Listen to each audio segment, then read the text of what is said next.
हमारा पानी काका काका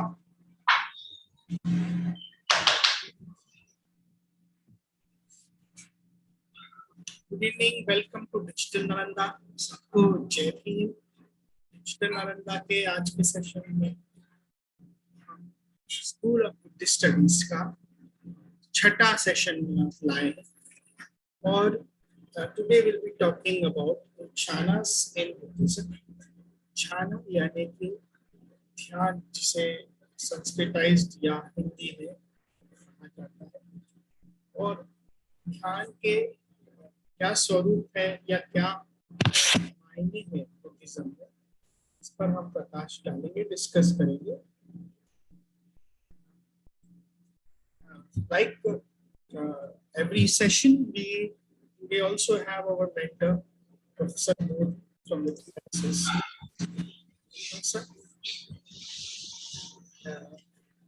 Today, with the change of time, we are beginning at 6 p.m. today. So this is the sixth session of the School of Buddhist Studies, and in which we cover the basic concepts and basic terminologies that are associated with Buddhism.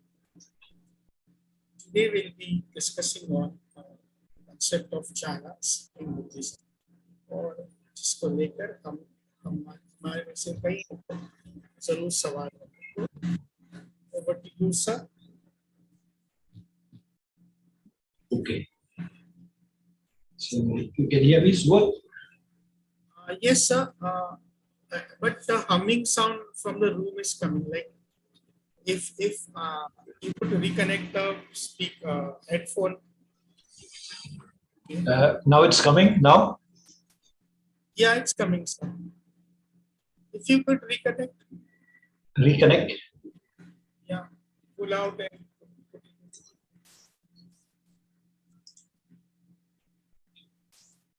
The mic and headphone.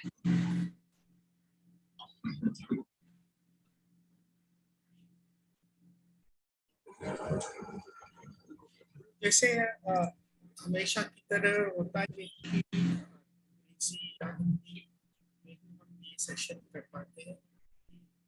I can't hear you properly, Subodh. Hello. Yeah. Hello. Yeah. Little bit, but it comes and goes. Yeah. But your voice is clear now, sir. It's clear, na? Voice is clear? Okay. Okay, sir.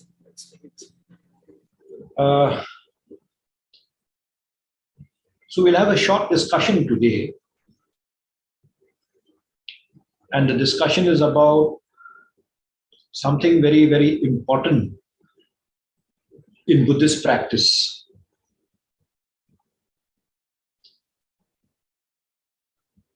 As Subodh has stated, in the Pali language, we generally use the word jhanas. And in Sanskrit, they use the word dhyana. So since this is a bit about practice rather than basics of theory in Buddhism, it requires people to understand it from a practice perspective. Some of you would have already had some experience with the jhanas. So what I'm going to do is to share with you a little bit of my experience. And remember, in Buddhism, sometimes an experience of an individual might not match the experience of others. So what I go through personally in the practice and what you would go through personally in practice might not match. So one of the ways in which we learn from such an engagement is to just listen, make meaning, but don't trust me. You should trust yourself, because that's what the practice is all about. It demands that you trust yourself in both understanding and comprehending this process of the jhanas, and also getting insights into reality, depending on what particular level you're in, how deep you have gone, What are the process of dissolution of the self that has taken place, and so on and so forth. So jhanas is also often spoken in the English language as meditation. And this word has often got misunderstood in many, many ways. I have seen a lot of debates in India, especially in Maharashtra, of many people who are followers of Baba Sahib, who are not so keen and interested in meditation. They are very much against vipassana as a movement. And there's a deep tension between people who are for vipassana and people who are against vipassana, even in Maharashtra. But when we discuss these processes, it is only about helping us to understand the practice of Buddhism rather than taking a political position about whether it is right or wrong.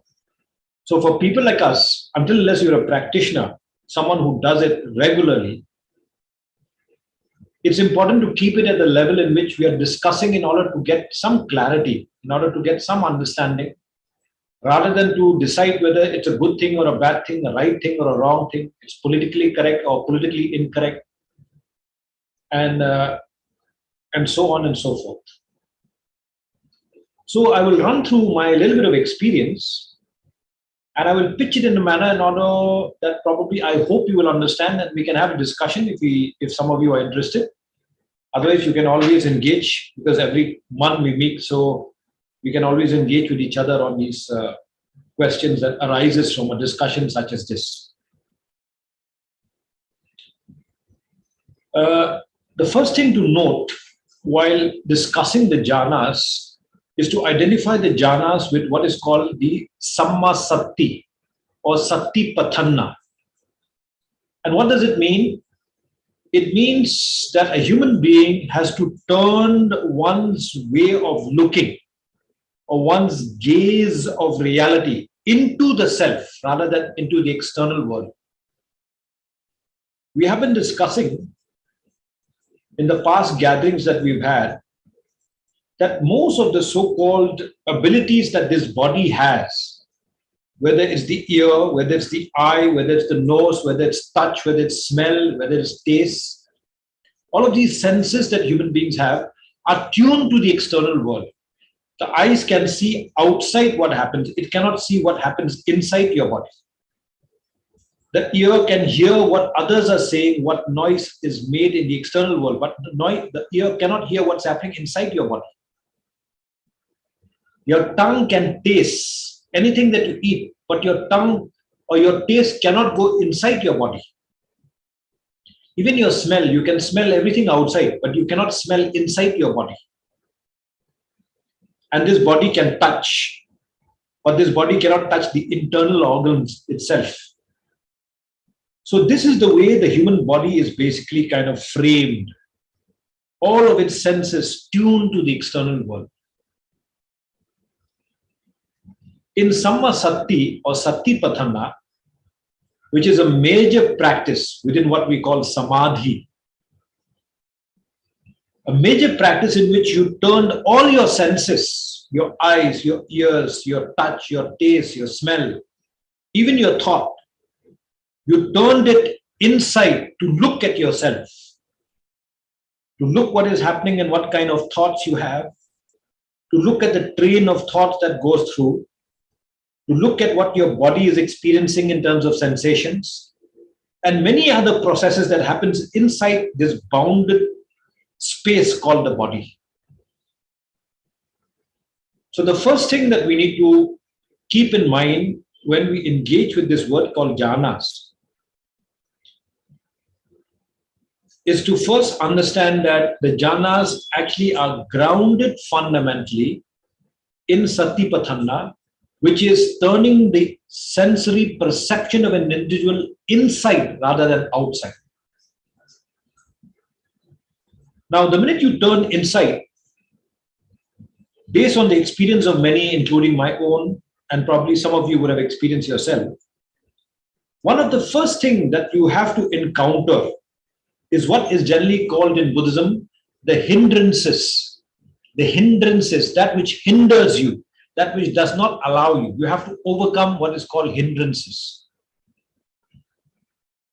Now, the first hindrance that you generally encounter when you turn your gaze within, the first is generally called sensual desires.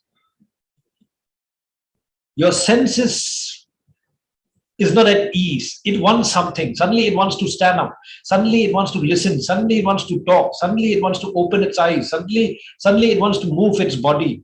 Suddenly it wants to taste some water. Suddenly it wants to walk. The first hindrance that you face before you enter the world of the jhanas is the hindrances of sensual desires. The second one is what we call ill will. And ill will is understood in a very simple manner. A thought that you might have against somebody, a thought that you might have that is negative, a thought that you might have that is very, very disturbing, a thought you might have that is, constantly thinking about something that you do not like to think about.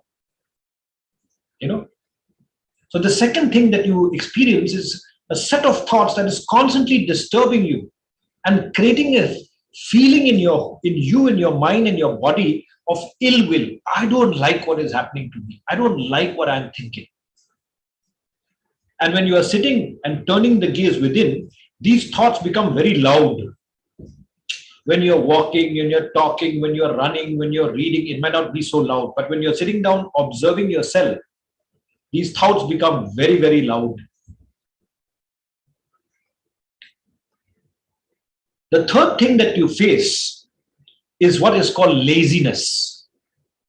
Laziness and lethargy. In the Buddhist language, they translate it to sloth and torpor, or translated as laziness and lethargic. You feel tired. You don't feel energetic. You feel very lazy. You have sat down for 5 minutes and you're feeling lazy. Now you want to get up. You feel the body that is not interested. Somebody it wants to curl. Somebody it wants to. You are sitting there and you suddenly the thought comes to mind that I need to sleep. Is it possible for me rather than sitting down, I will lie in my bed? You feel lazy. You feel lethargic. This is the third hindrance when you start turning the gaze within. The fourth one is generally called restlessness. And restlessness is that suddenly you want to get up. Your legs are starting to pain. Your body is starting to pain. Your leg feels like it should move. You feel that you should move your hand. You feel you should move your neck.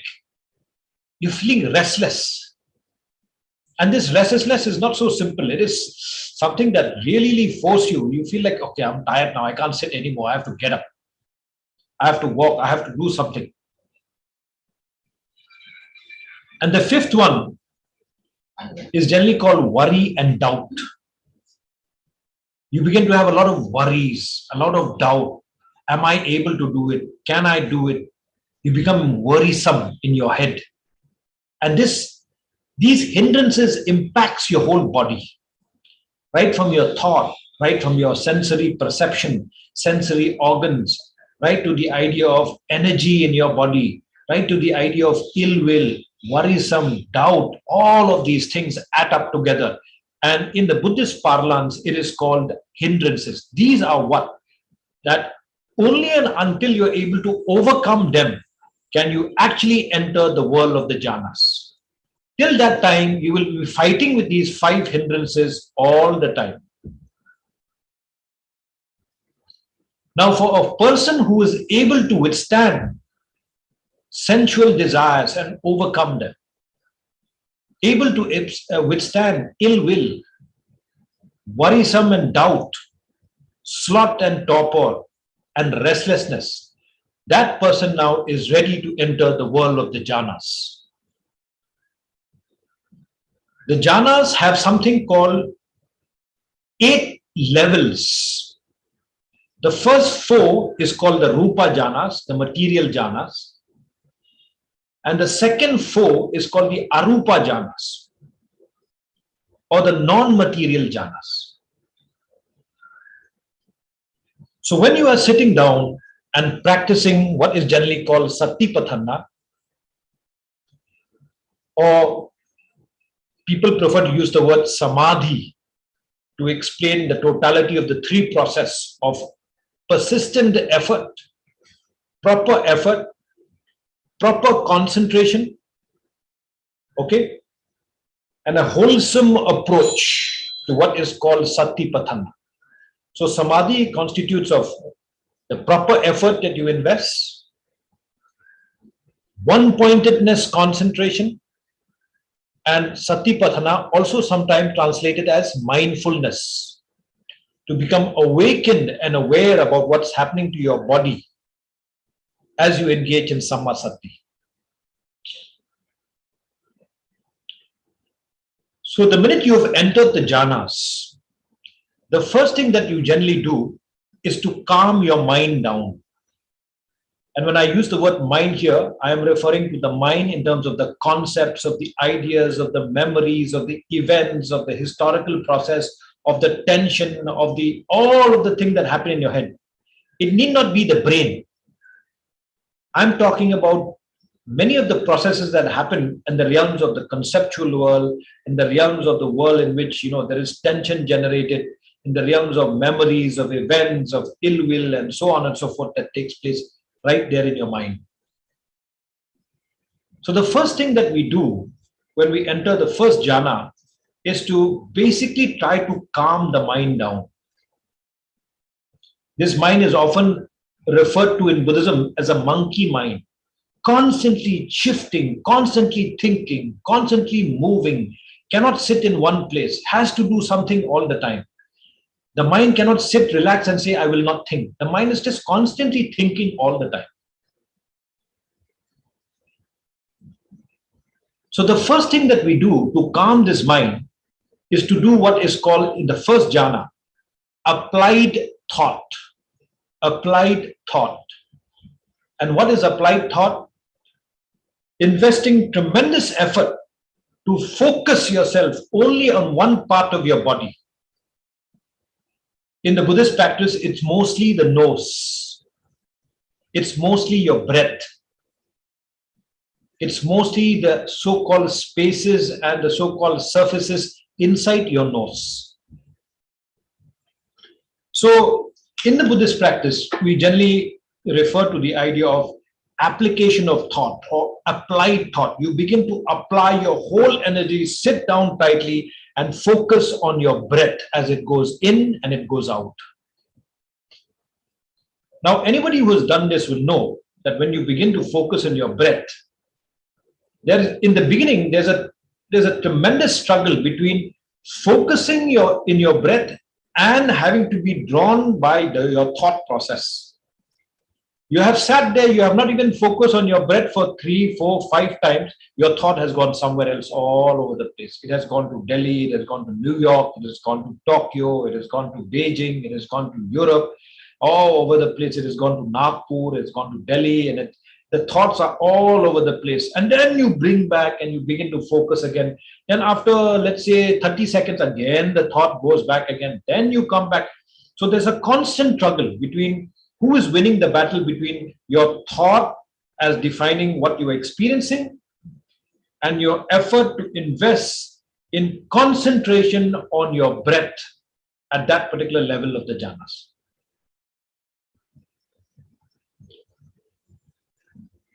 So this is generally called the first jhana. You apply tremendous effort, persistent effort, in order to focus on one particular part of your body, especially the breath and the nose. Now, anybody who has done this and who has overcome this, you will realize that, when you take breath in and breath out, you will begin to, after a great deal of concentration, you'll begin to feel when you take breath in, there is a little bit of a coldness that is there experienced in the surface of your nose. And the minute you let your breath out, there's some kind of a warmth that is felt in the surface of your nose, the internal part of your nose. And in and out, in and out, in and out. And you have to go on and on and on for hours on end. You cannot stop. Generally, we used to put time of about 50 minutes to 1 hour. just constantly focusing. The thought comes, takes you somewhere else, you bring it back, and then you keep focusing. Now, for people who have been able to conquer the first jhana, and I use the word conquer means having able to have skillful means to control yourself and your mind from not taking you away but focusing on your breath, you enter the second jhana. And the second jhana is called sustained thought. Now you're able to focus on your nose for a long period of time without any breaking, without your thoughts carrying you somewhere else, somewhere far away. You're able to constantly sit and focus on your nose 1 minute, 2 minutes, 3 minutes, 50 minutes, 1 hour. You're able to just focus on your nose and not move anywhere else. Now you've started taking charge of what you think merely by focusing on your nose and focusing on the breath and the experiences that you have, especially in that particular part of your body. So this level is generally called sustained thought. Now you're able to sustain this focus that you have. Now, the minute you're able to experience this second level jhana, you begin to move. Now, it's not simple. Sometimes it happens 10 minutes, you break it off. Then you come back again. It happens 15 minutes, you break it off. Then it happens 20 minutes, then you have to take a break, you take a walk, you come back. Again, 10 minutes, 15 minutes, 20 minutes, 30 minutes, and so on and so forth, till you reach 1 hour, 2 hours, 3 hours. This is exactly what happens. One who's able to overcome the second jhana moves to the third jhanas. And the third jhana is generally an experience, a very interesting experience that you must have to be able to understand what I'm saying. It's generally called rupture, a joyful rupture, a sense of calm and peace and serenity that you have when your mind stops thinking and you're able to just focus on one part of your body, especially the breath. There's a gentleness and the calmness and the peacefulness that comes, and you feel very serene, very calm, and very relaxed. And that kind of a feeling gives you something called a rupture, a feeling of joy throughout your body. At the third level of jhana, you also experience something called equanimity or upekha. This capacity now, after you have been able to control the thought processes by merely focusing on that particular part of your body, which is your breath and your nose, you can actually start becoming an observer of your thought. It is not your thought that controls you anymore. Now you can actually observe your thinking process and you can control it skillfully as you move from one moment to another moment, from one moment to another moment. And in this process, there is also one more thing that happens. It's called discernment. You can clearly, it's like when you're sitting at this level, when you experience the rupture and equanimity, many people who have sat, they will hear a bird, for instance, they'll hear a bird making some sound. And that sound becomes so clear when they hear the bird. They can hear so many things that till yesterday they could not hear. They can hear the breeze. They can hear everything so clearly. They can discern things so clearly. Anybody who have done what is generally called Annapanna Sati, or who have done what is generally the first jhanas, when they reach the third jhana, this is the ability that you have as a human being who is practicing the jhanas. The discernment of everything from what you hear, especially hear, because generally you close your eyes so you can't see. But this thing called sound, you can hear so clearly. And you don't eat anything, so you can't taste. But the ear is one particular, and you can see your breath going in, going out. Not that you can see. You're so concentrated that you can actually see in and out, in and out. You can actually observe and become an observer of your breath. And at this point in time, the sense of peace and the sense of relaxation, the sense of calm that you experience is tremendous. You will have to do it to experience it. It's impossible to explain to you because this is very experiential. That's why I told you this is practice oriented. This is not a theory for people to basically hear and learn and listen. This is something to be practiced. Only a practitioner can understand what the jhanas are. A theorist might not be able to understand the jhanas. They might be able to understand theoretically, but they can never have a direct experience of what the jhanas really mean.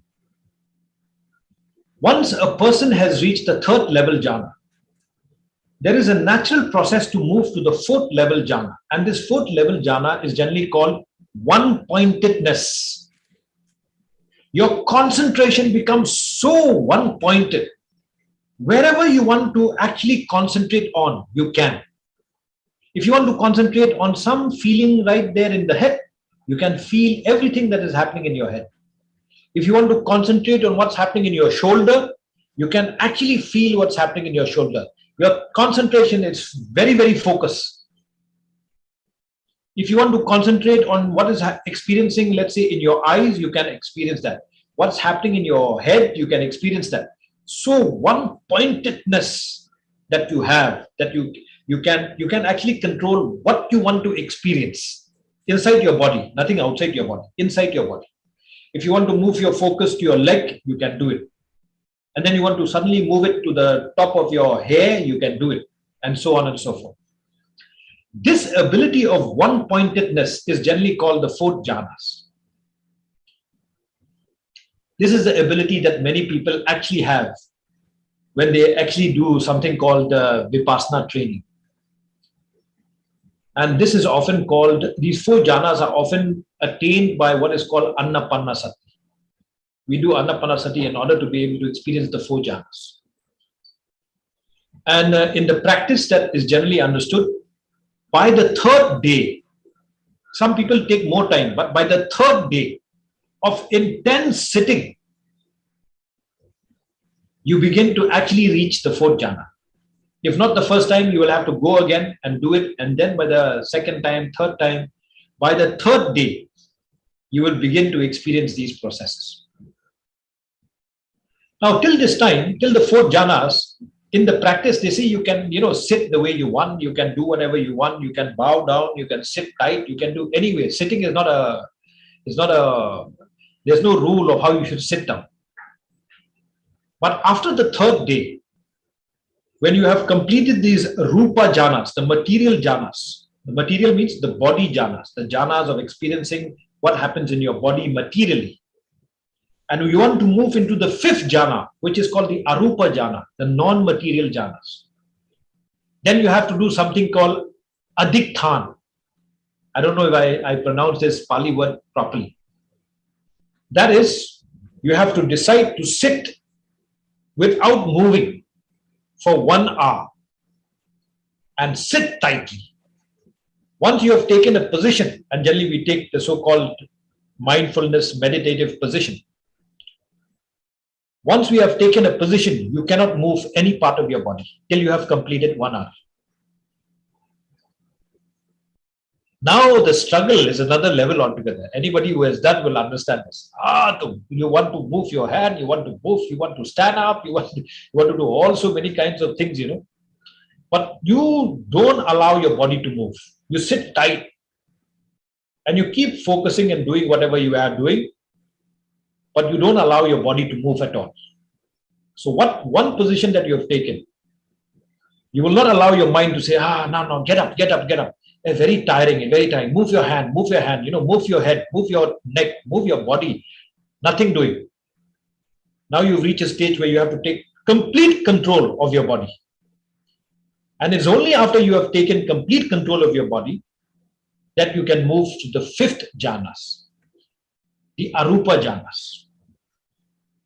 So just to summarize, you engage in samadhi, you put persistent, hard effort, proper effort. Then you focus and concentrate, sama samadhi.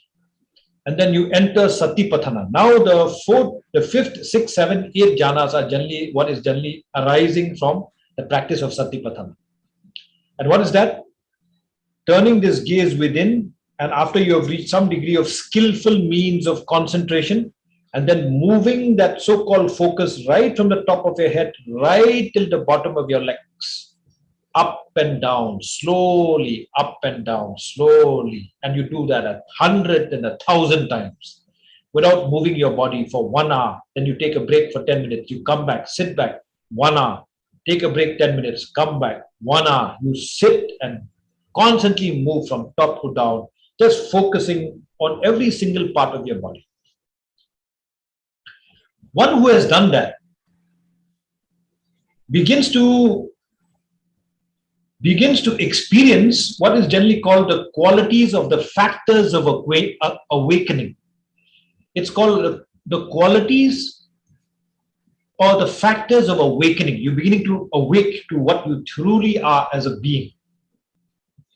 And part of these qualities are what is called the ability to be persistent with the practice, the ability to experience rapture, calm, concentration, and equanimity. Before you enter the fifth, you have to have these qualities of the awakening of what is happening in your body at that point in time. When Buddhist says awakened, you know what I mean? Awakened means you are like, you're not sleeping anymore and now you're awakened. When Buddhists say awakened means you are awakened to what is happening inside your body. Every sensation in your body, every pain in your body, everything that disturbs inside the body, you are awakened to what is happening, constantly observing as things come, rise, moves, passes away, and you're experiencing the totality of the body. Now, there are various levels in which you can go that we will discuss at some other time, especially when we're discussing Sati pathana properly. But to come back to the jhanas, the fifth jhana is generally what is understood as the experience of boundless space. Boundless space.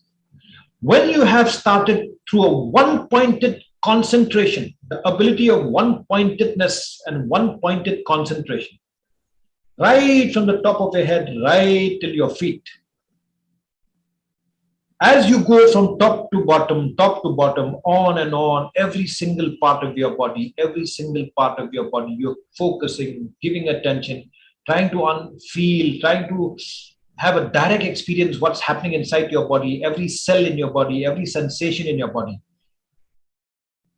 You begin to experience what is called boundless space. The body starts dissolving. This thing called the body, which you feel is a solid thing, is constituted by millions and millions and billions of particles. And the minute you're able to focus on each of these particles inside your body, the totality of this body starts actually disintegrating. It melts over. And you start experiencing what is called boundless space. There is nothing that differentiates you from everything around. You are just one and part of the totality of reality. This body that makes you feel as though you are an individual with a bounded space that is different from everything else, that body starts melting. And now you start feeling everything in this world. For instance, you can feel the tree, you are boundless, you are part of the tree, you are part of the birds, you are part of the oxygen, you are part of the sky, you are part of your other people sitting with you, you are part of the building, you are part of everything. It's like as though the body is just melt, and what remains after the melting of the body is just boundless space. Now, not all people experience this. When I went for the first time, I never experienced this myself. It has taken me 3 times to begin to actually experience what it's all about. And I will tell you some caution later, but this is exactly what the fifth jhana is all about, the arupa jhanas, the non-material jhanas. The experiencing after an intense, concentrated focus on every single part of your body in terms of sensation, the melting of the body, and the experiences of boundless space. And once that particular body has melted and you're beginning to experience this boundless space, you enter the 6 jhanas. And the 6th jhana is generally understood as boundless consciousness. You become awakened to what is happening in the totality of the reality. People who have experienced this will tell you that when you experience this particular part of the jhanas, you will realize that everything in this world is alive. Everything in this reality is alive. Everything is moving. Nothing is static. Some people say is that when you look at the tree is alive.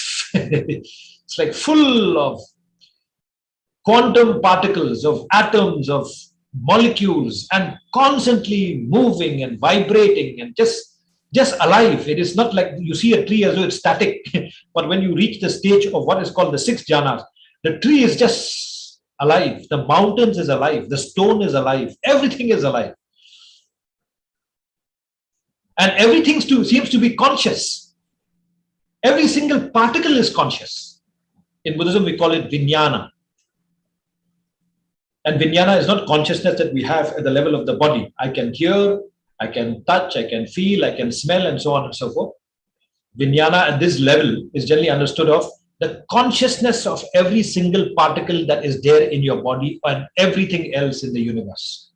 Every single small particle from a Buddhist perspective is alive and conscious. There is no single particle that does not have consciousness. It moves everywhere. And this is generally what is called boundless consciousness. When you have reached this level, the 6 jhana, now you begin to experience the 7 jhana. Now, I have not experienced the 7 jhanas and I cannot claim to know, but I have read about it and listened to many people who have experienced. So I'm speaking not from experience, I'm speaking from reading.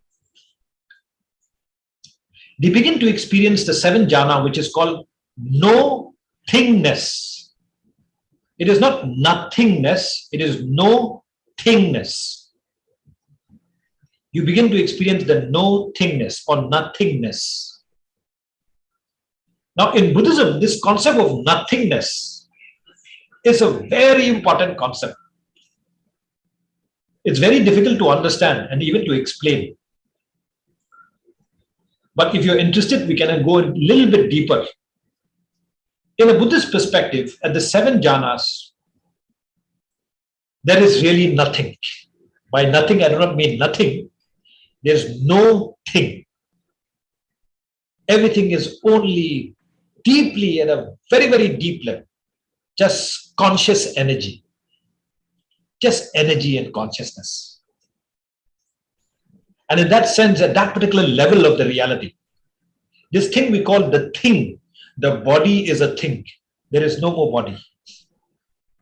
You will experience at that deep level, at that depth, everything is just energy and consciousness. Energy that is conscious or energy and consciousness. And we call that nothingness or no thingness.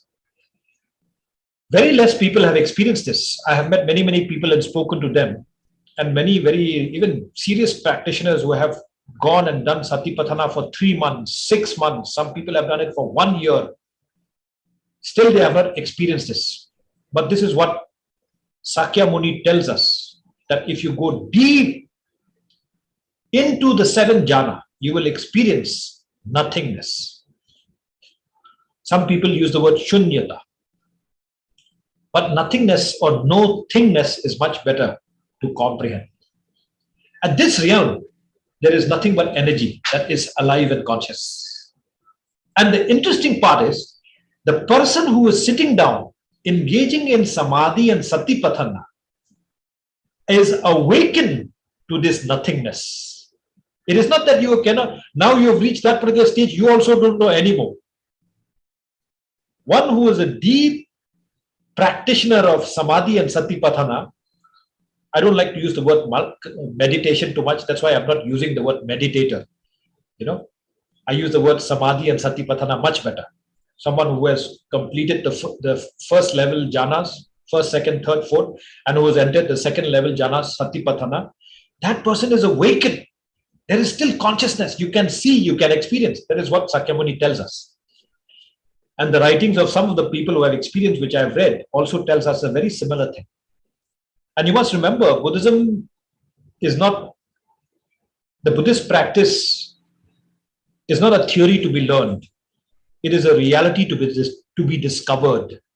Buddhism is a discovery. It's like science. It's like you have to discover it. It's not something that you have. Buddhism doesn't demand you to believe. Buddhism doesn't demand you to surrender. It doesn't demand you to submit to anything. It says, discover for yourself. So there's a beautiful word in Buddhism called ehipasiko. Come and taste it for yourself. Come and discover it yourself. So the Buddha never said, I have experienced this, now believe me and follow me. The Buddha never said that. The Buddha said, ehipasiko, come and discover it for yourself. So once you have entered this 7th level jhana, there is one more level of the jhanas which you will enter. And this jhana is very interesting. It's called neither perception nor non-perception.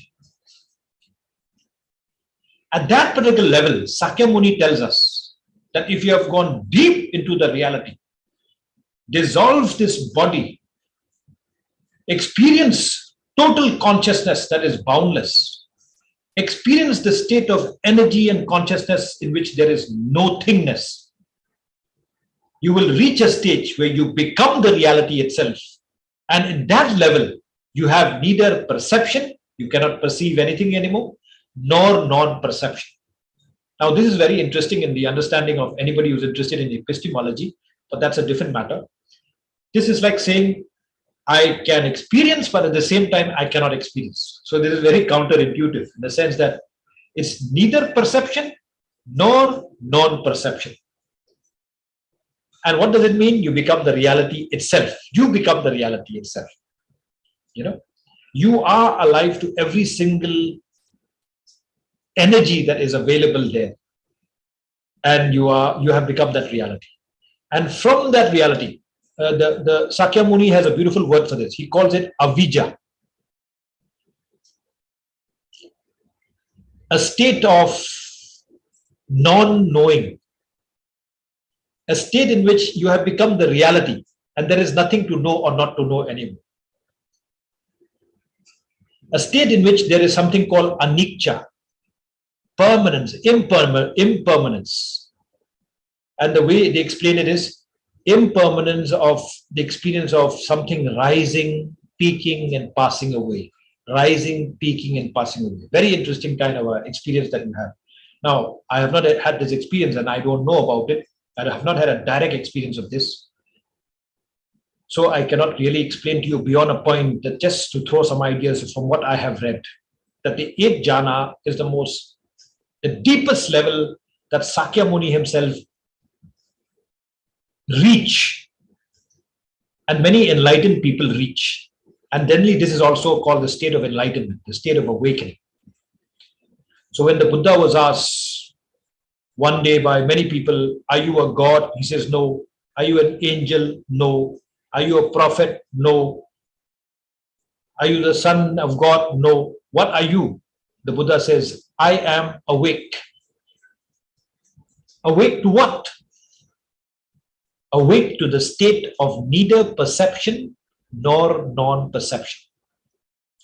That is the awakening state of the Buddha. So, in Buddhist practice, these jhanas are fundamental.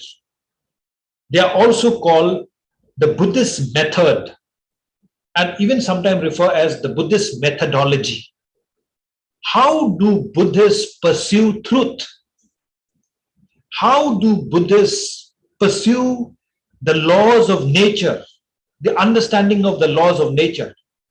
How do Buddhists understand this world and what this world is all about and what this universe is all about? How do Buddhists unravel the underlying realities of the universe? The Buddhists have a method, and that method is called the jhanas. If you go to Western Europe, they also have a method, and they call it the scientific method. They also observe, but they observe the external reality. But in Buddhism, the self observes itself by turning the gaze within and discovers the same law that the scientist in Europe has discovered. But the discovery about the Buddhist discovery of the self leads you to enlightenment. And unfortunately, from what I have read and understood, the scientific pursuit of truth might bring you a lot of knowledge about what reality is all about, but it doesn't mean that the scientist will become an enlightened human being. And this is the fundamental difference between science and Buddhism. So the Buddhist method of the discovery of truth, or of the discovery of the underlying order of the universe, of the discovery of the underlying law of reality, the method to uncover all of this is called the jhanas. So it is in that particular sense that we speak about the jhanas. As I told you, it's something that you have to experience. And I can tell you one thing, anybody who has entered this particular domain, this particular realm,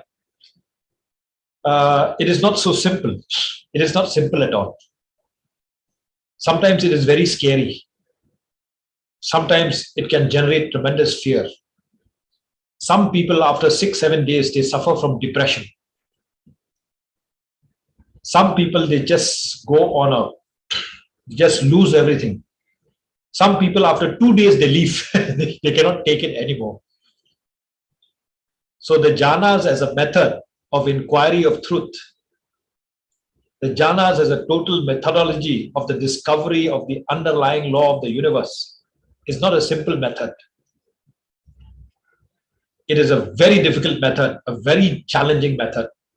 And only one who is courageous can actually enter the world of the jhanas.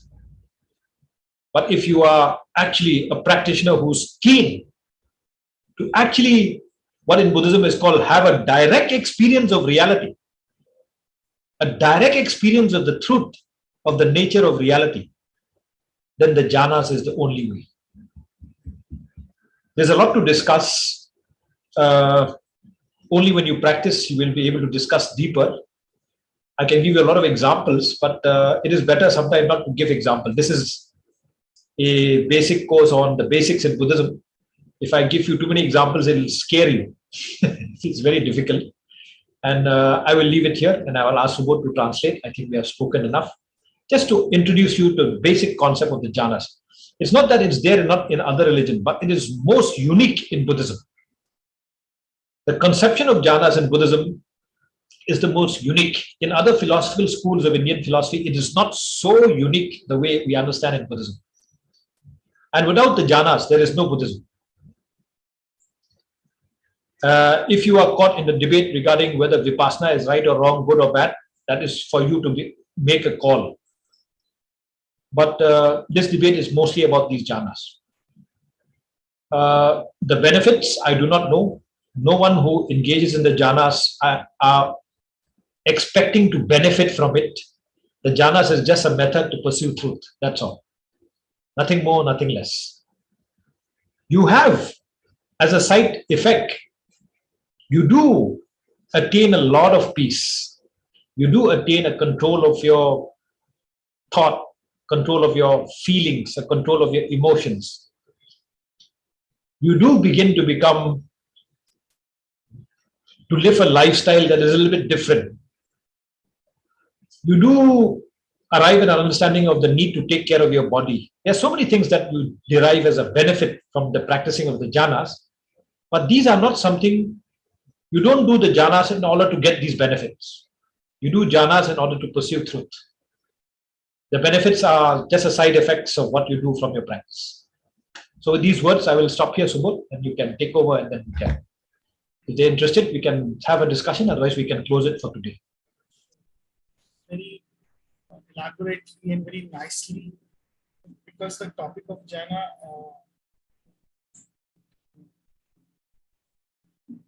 actually it's attained by practice and much practice and much involvement is there. But still, you manage to put things in a framework and as put by you in the two form, Rupa and Arupa. So thank you so much, sir. For, very simple language. तो मैं इसे तर्जुमा हिंदी में करूँगा अगर मेरी आवाज साफ है तो.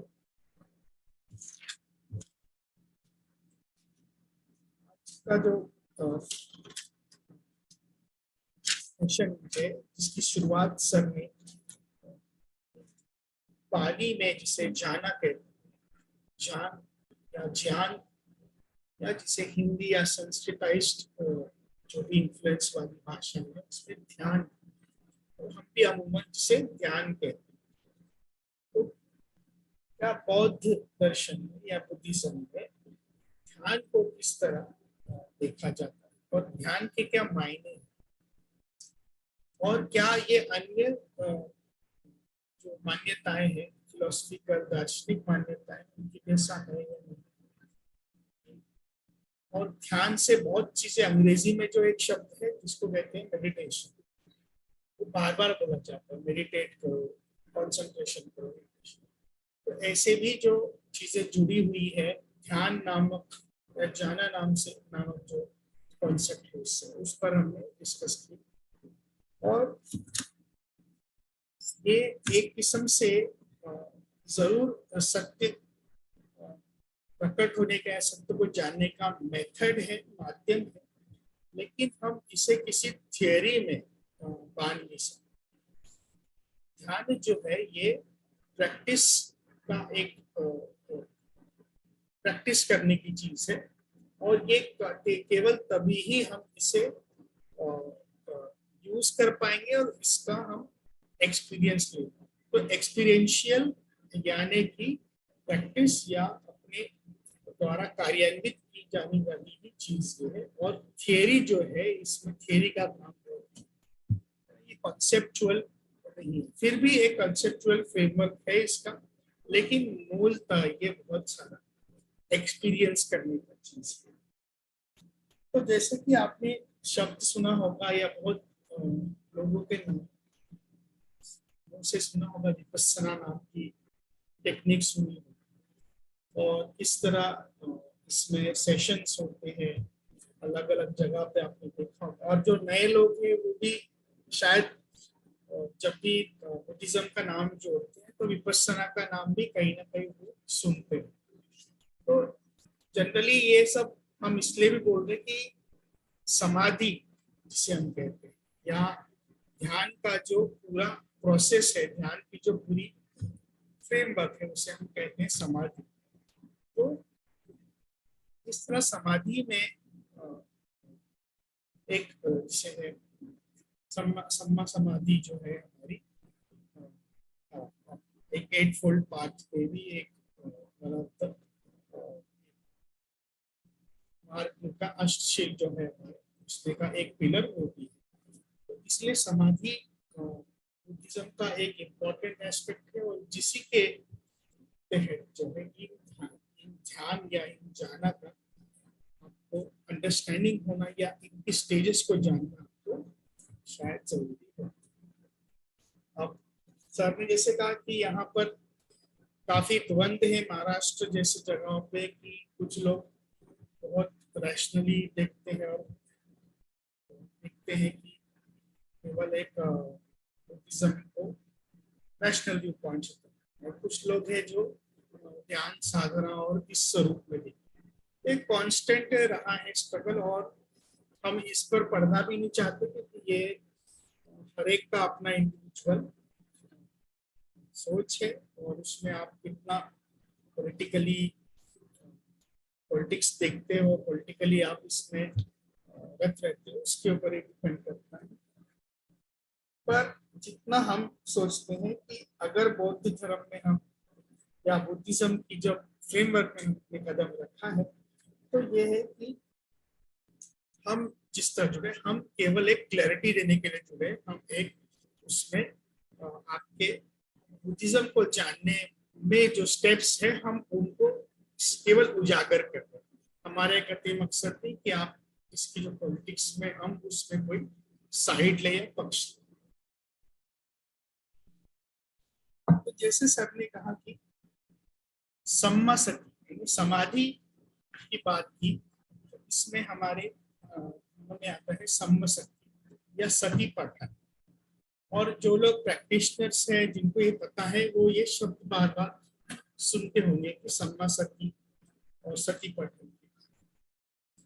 अमूमन ये होता है जब भी ध्यान लगाया जाता है तो लोग जानते हैं, तो जानने की प्रक्रिया क्या होती है, अमूमन प्रक्रिया होती है कि अपने आसपास के विश्व को जानने की। जानने का मतलब ही ये होता है कि मैं बाहर जो चल रही गतिविधियां है उसको जान। सम्मसति क्या कहती है, वो कहती है कि आप अपना जो, जिसे अंग्रेजी में गेज कहते हैं, या आपका नजरिया जो है वो भीतर की तरफ करें, यानी अपनी तरफ करें। और ये माध्यम है खुद को भी जानने का और अपने इर्द गिर्द के वातावरण को भी जानने। तो इसीलिए सर जैसे कहते हैं कि ये बहुत यूनिक कंसेप्शन है अपने बुद्धिज्म में, क्योंकि ये इस तरह पूरी अपनी नजरिए को या पूरे अपने ध्यान को एकत्रित खुद की तरफ करने के लिए, उसके करने के लिए बात करते हैं। तो इसे हम कहते हैं turning the gauge toward self, यानी अपनी तरफ ही अपनी जानकारी का या अपने अभ्यास का एक जो रुख है वो अपनी तरफ मोड़ने। तो इस प्रैक्टिस को ही कहते सती पठन। और इसी के अचीवमेंट में या इसी की प्रक्रिया में ध्यान आपको या जाना आपको स्टेज बाय स्टेज आपको जरूर मिलते हैं। जैसे समाधि की हमने प्रैक्टिस की, ये समाधि जिसे आप आंखें बंद करते हैं, आप अपनी एक पोजीशन में रहते हैं, अपनी तरफ बॉडी में हो रही जो प्रक्रिया है, सेंसेस है, सोच है, काफी कुछ चीजें जो आती है बॉडी में, इसको आप ऑब्जर्व करें। तो जब भी आप जानास की तरफ या ध्यान की तरफ जाने की कोशिश में भी रहते हैं, चलो आपने पक्का कर लिया कि मैं आज बैठूंगा, ध्यान में बैठूंगा, तो सबसे पहले क्या चीजें आती है? तो सर ने वो कहा कि हिंड्रेंसेस आते हैं, यानी कि रोड़े आते हैं। रोड़े यानी रुकावटें आती हैं। तो ऐसी कौन सी रुकावटें आती हैं? इवन आप पढ़ाई के लिए बैठते हो तो ऑलमोस्ट उसकी कुछ आधी रुकावटें आती हैं। तो ध्यान भी एक किस्म से, अगर हम पढ़ाई के लिहाज से देखें, अगर जानने की ये प्रक्रिया है, तो जानने की प्रक्रिया में रोड़े क्या क्या आते हैं वो सर ने एक्सप्लेन। तो सेंसुअल डिजायर्स है ना, जो आपके सेंस से जुड़े हैं, आपके जो इंद्रियों की जो नॉर्मल रिफ्लेक्सेस है ना, वो उस समय बहुत हावी रहते हैं। इस पोजीशन में या ऐसा कुछ जो हो रहा है, या आसपास कुछ मेरे साउंड आ गया, या आसपास मेरे कुछ वातावरण में चेंज हो गया, तो मेरा एक इंद्रियों का एक रिफ्लेक्स होता है। दूसरा, उस किस्म से उनके डिजायर्स होते हैं। इंद्रिय जो है, आप अनेक जो इंद्रिया आपके भावनिक जो है, वो डिजायर्स जो है वो अपने आप सामने आते हैं और आपका ध्यान जो है भटकाने की एक उससे बहुत होती है, एक ताकत। दूसरा है इल विल जिसे कहते हैं, या ऐसे थॉट्स जो, ऐसे विचार जो नेगेटिव होते हैं, या तो किसी के बारे में नेगेटिव होते हैं, या हमको खुद को डिस्टर्ब करने वाले होते हैं, हमको खुद को परेशान करने, हम उनको उनको शायद सोचना पसंद नहीं करते हैं। अब जब आप भीड़ भाड़ में होते हो, स्कूल में होते हो, तो मे भी आपका वो थॉट प्रोसेस नहीं, या इस किस्म से डिजायर्स आपके इतने ऊपरी ऊपरी तरफ नहीं। लेकिन जब आप अकेले होते, ध्यान की तरफ आप शांत बैठने की कोशिश भी करते हो, तो इस किस्म के थॉट आपके जोर से चिल्ला चिल्ला के बात करते हैं और ऊपर लाउड हो जाते हैं। तीसरा है, से कहते हैं कि आलस्य आना, लेथार्जी आना। आपको एकदम मन आपका बोलता है कि यार छोड़ो, नहीं करते हैं, बाद में कर लेंगे, या एक आलस्य का एक भावना, ये कुदरती में हम बता रहे हैं कि ये कुदरती सब में ये भावना उत्पन्न होती है जब भी ये किसी भी प्रोसेस को आप शांत मन से ध्यान के लिए बैठने की जब आप कोशिश करें। तो इस किस्म से ये तीसरी हिंड्रेंस, या मेरा आवाज धीमा आ रहा है? My voice is not clear, sir? Yeah.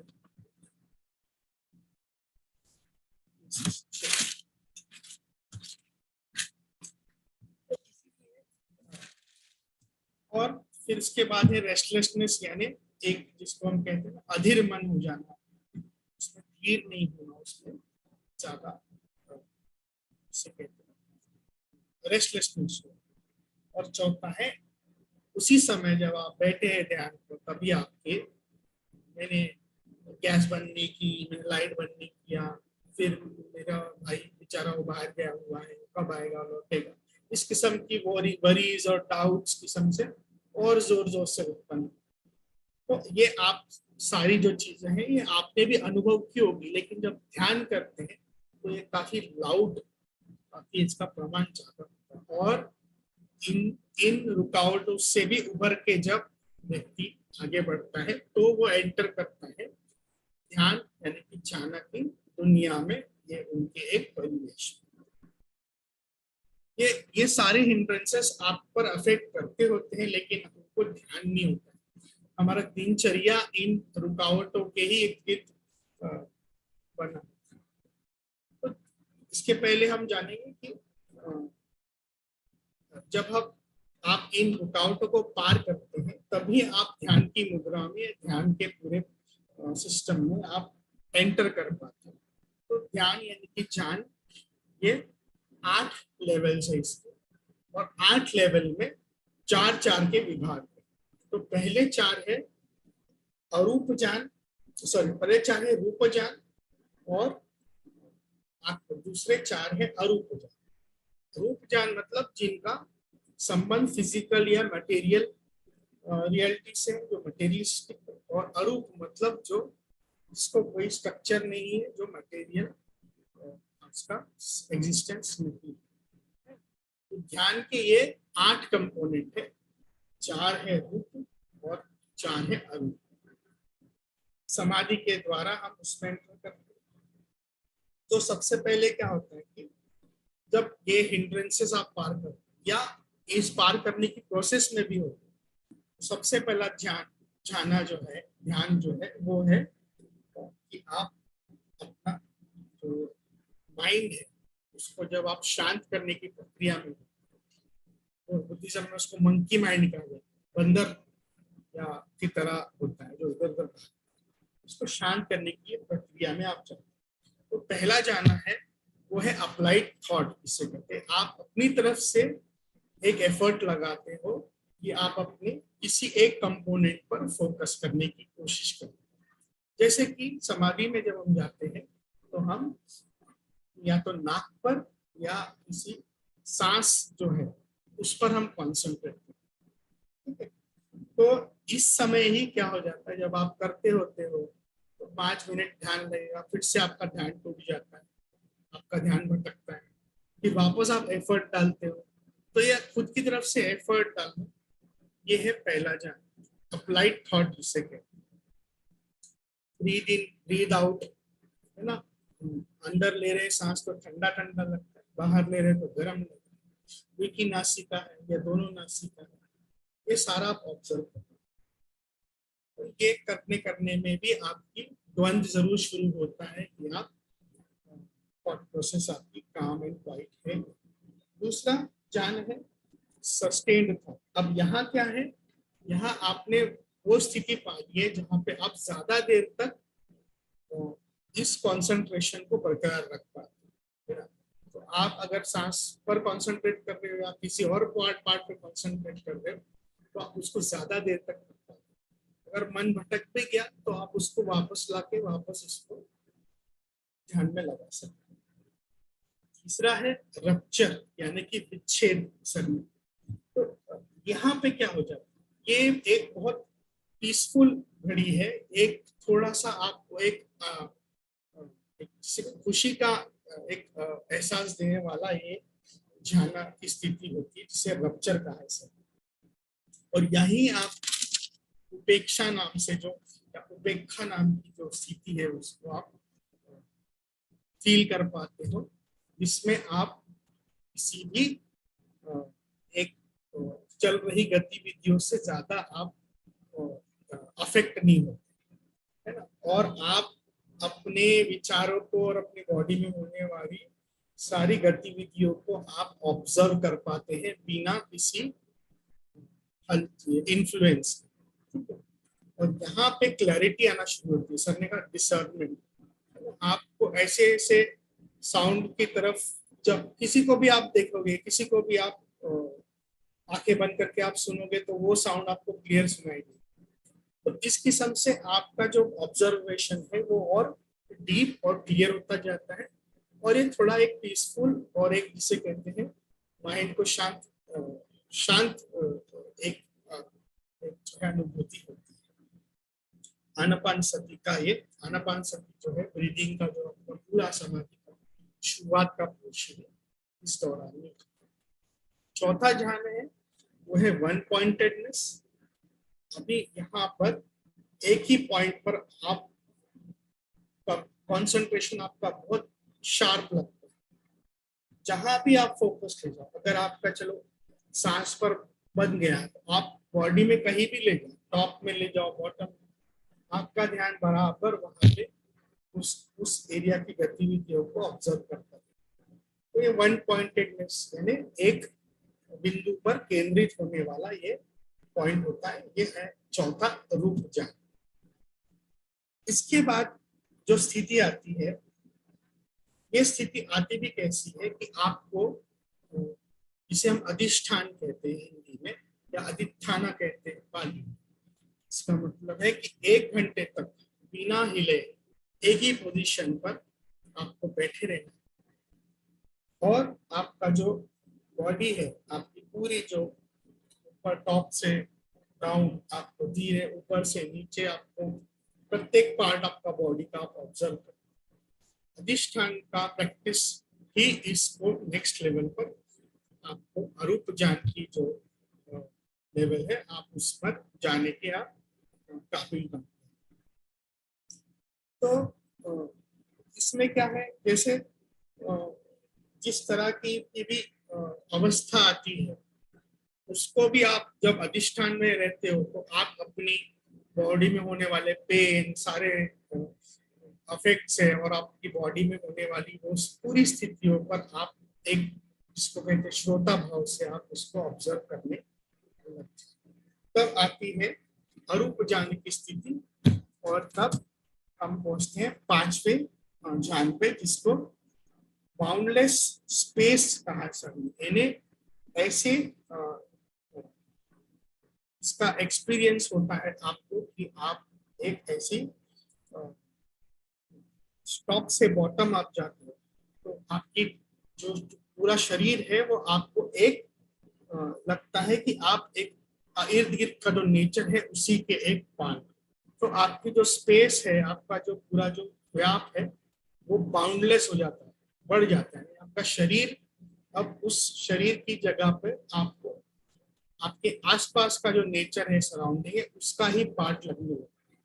तो व्याप बढ़ने की वजह से ये स्थिति है, और ये अरूप ज्ञान सबसे पहली लेवल है। उसमें छठा लेवल है बाउंडनेस कॉन्शियसनेस, यानी कि विचार विचारों की बाउंडलेस होना, यानी उनका व्यापक होना। उस लेवल पर क्या हो जाता है, आपको ये लगता है कि हर एक पार्टिकल जो है, हर एक आपसे जुड़ा हुआ पार्टिकल, या आप जिसको ऑब्जर्व कर रहे हो, वो आपको लाइवली दिखना शुरू होता है, वो आपको सजीव दिखना शुरू होता है। तो ये छठा ध्यान है। सातवां ध्यान है नो थिंगनेस, जैसे सबने कहा, जिसे कुछ कुछ लोग शून्यता भी कहते हैं, लेकिन नो थिंगनेस जो शब्द है उसमें ये है कि उस ज्ञान में डीप लेवल पर, सबसे डीप लेवल पर कोई भी पार्टिकल है, कोई भी छोटे से छोटा जो आपका एटम्स या जो भी आपको, वो आपको लगता है वो कुछ नहीं है, वो एक कॉन्शियसनेस और एनर्जी, वो एक सजीवता का प्रमाण देता है। हर एक पार्टिकल, हर एक छोटे से छोटा चीज उस ध्यान के लेवल पर आपको दिखता है कि ये सजीव है, ये अपने साथ अपनी एनर्जी कैरी कर। जैसे और भगवान बुद्ध कहते हैं कि ये चीजें अब हमने भी, जैसे मैंने तो खुद ने नहीं ऑब्जर्व की, लेकिन बुद्ध ये बात रख के क्या कहते हैं कि आप यही बस सीखो, यानी आप आकर खुद अपना डिस्कवर करें इन चीजों। आठवां यानी और आखिरी जो ध्यान है, सो उसको सर ने कहा neither perception nor non perception, यानी नजरिया, ऐसी स्थिति का आना, ऐसे ध्यान का आना जहां पर आप आपका ना नजरिया बनता है और कोई नई नजरिया भी नहीं बनती, यानी आप ऐसी स्थिति में हो जहाँ पे आपका नजरिया बिल्कुल जीरो हो जाता है। आपके नजरिया यानी आपका जो एक किस्म से सोचने का जो पूरा व्याप जो है उसको एक कहते बैलेंस आ जाता है।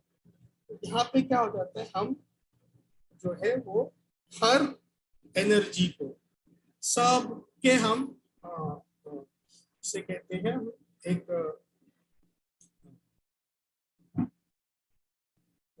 हम उसको देख पाते हैं, हमारे इर्द गिर्द होने वाली हर चीज को, हर एनर्जी को हम उसकी तरफ हम जागरूक होके उसको हम खुला खुला उसको देख पाते या ऑब्जर्व कर पाते। तो ये फाइनल स्थिति है जानने की।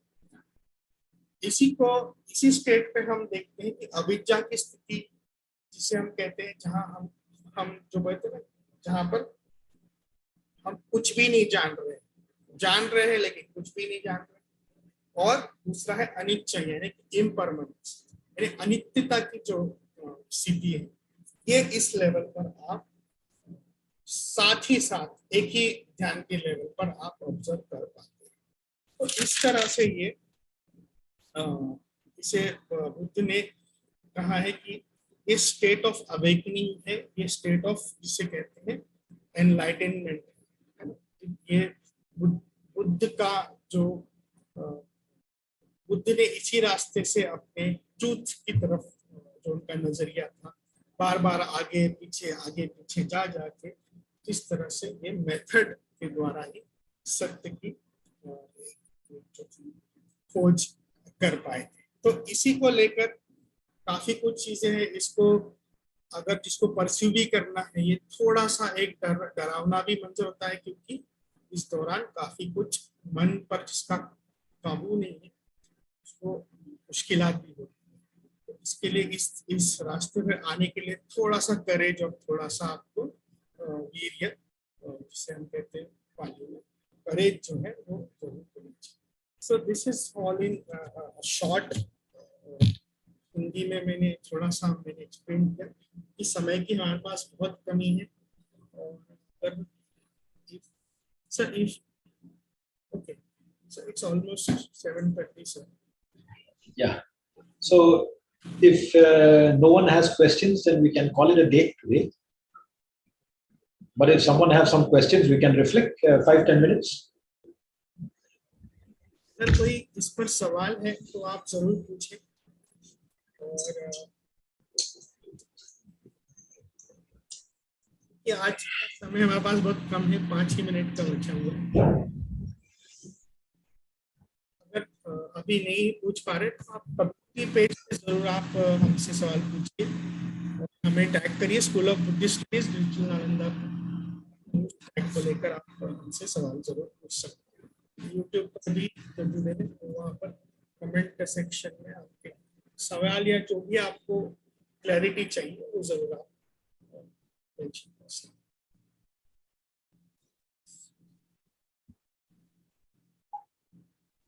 Then we can call it a day today then. Sure, sir, sure. So, section 6 of School of Buddhist Studies, Digital Nalanda, we have discussed the concept of jhanas in Buddhism, and जिस तरह sir ने भी कहा कि ये एक individual और जानने की चीज है, प्रैक्टिस की चीज है, एक्सपीरियंशियल चीज है।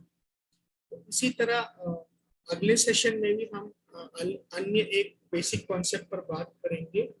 और जो भी स्टूडेंट्स और जानकार है who are willing to get more and more insights and clarity on Buddhist concepts, they are welcome to join us every month's first Saturday.